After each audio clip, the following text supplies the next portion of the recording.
चर्चा करते हैं, पर इससे पहले भक्तजनों, स्वामी जी महाराज को समझने के लिए कुछ एक बातों का ध्यान रखने की आवश्यकता है। जब भी आप उनका कोई ग्रंथ पढ़ते हैं, भक्ति प्रकाश पढ़ते हैं या आजकल श्री रामायण जी का अध्ययन कर रहे हैं, उसमें कुछ एक विशेष बातों का ध्यान रखने की आवश्यकता है। यदि आप स्वामी जी महाराज की सूक्ष्म बातों को जानना चाहते हैं तो रामायण की कथा जो आप पढ़ रहे हैं, ये तो आपके लिए नई नहीं है, ये तो आपको ज़बानी याद है। सब कुछ जो कुछ भी इसमें लिखा हुआ है आप भली भांति जानते हैं। आगे क्या होने वाला है, इसके पीछे क्या हुआ है, दूर की बात जानते हैं। जाके कब दशहरा होगा इत्यादि वहां की बातें भी आप जानते हैं। यदि सूक्ष्म बातों को समझना चाहते हो तो कुछ एक बातों का ध्यान रखने की आवश्यकता है। वह क्या है? महाभारत का युद्ध समाप्त हो गया है। बहुत देर बाद की बात अर्जुन ने भगवान श्री कृष्ण से कहा, महाराज, वह कुरुक्षेत्र के युद्ध में जो आपने मुझे गीता जी का वर्णन किया था, मुझे वह पाठ सुनाया था, वह उपदेश मुझे जो दिया था, आज मेहरबानी करके एक बार मुझे फिर दे दीजिएगा। मेरे अंदर पक्का हो जाएगा ताकि मैं उसे अपने जीवन में उतार सकूं। सुनने के बावजूद भी महाराज मेरे से बड़ी भारी गलतियां हुई हैं। आपने मेरा शोक मोह सब कुछ दूर कर दिया। अभिमन्यु मरा, मैंने ही गीता सुनी हुई है, जितना मैं रोया हूं उतना कोई नहीं रोया। यदि मेरे ऊपर आपकी गीता के उपदेश का रंग चढ़ा हुआ होता तो वहां रोने का कोई कारण नहीं दिखाई देता था। मर गया, मर गया। गीता तो यही कहती है, शोक किस बात का, शरीर मरा है, आत्मा कभी मरता नहीं है, इत्यादि इत्यादि बातें अर्जुन जी महाराज ने भगवान के श्री चरणों में कही। भगवान इनकार करते हैं, अर्जुन, जो योग की उस वक्त मेरी मनोस्थिति थी वह इस वक्त नहीं है, मुझे माफ करना, मैं वह उपदेश तुम्हें कभी दोबारा नहीं दे सकूंगा। इसके पीछे अभिप्राय बड़ा गहरा है, तनिक सोच के देखें। सर्वज्ञ परमात्मा, सर्वशक्तिमान परमात्मा, सर्वसमर्थ परमात्मा अपने आप को असमर्थ कह रहा है। मैं उस मनस्थिति में जिस वक्त उस वक्त था, ऐसी मनस्थिति मेरी इस वक्त नहीं है कि मैं तुम्हें वह योग का उपदेश जो है वह पुनः सुना सकूं। क्या अभिप्राय हुआ इसका? इसका अभिप्राय भक्तजनों यही है, वक्ता भी यदि उस भी कुछ की स्थितियां होती हैं तो श्रोताओं की भी स्थितियां होती हैं।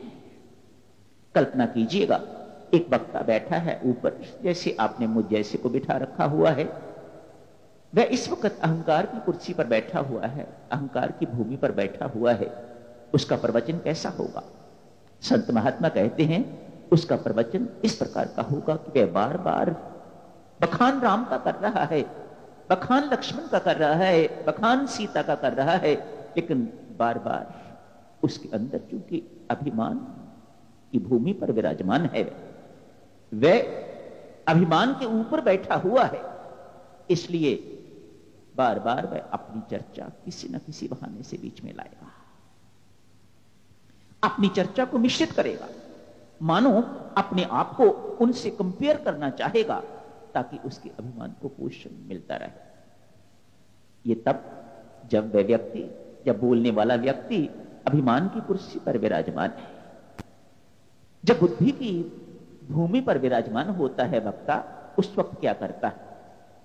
सब श्रोताओं को ऐसी स्थिति में लाके डाल देगा ताकि वह वाद विवाद आपस में कर सकें, एक चर्चा का विषय बना देगा, एक डिस्कशन का विषय बना देगा। तो इस वक्त उसकी भूमिका जो है, वह भूमि जो है वह इस वक्त बुद्धि की भूमि है।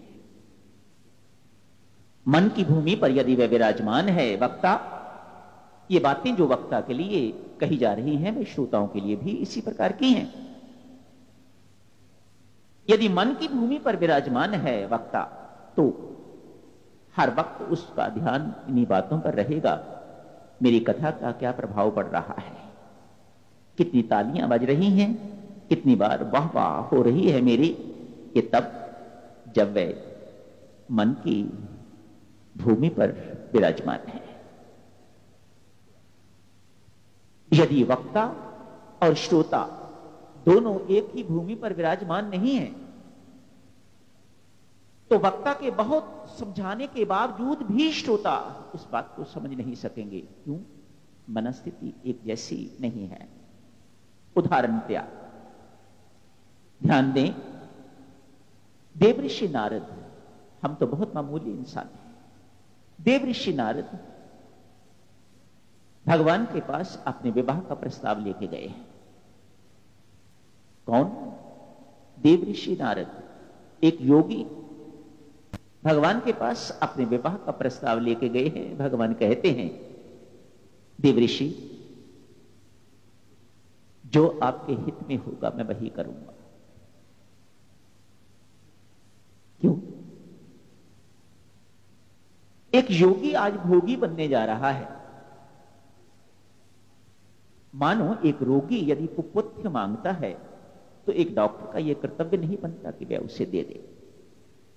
ये बात नारद जी की समझ में नहीं आई।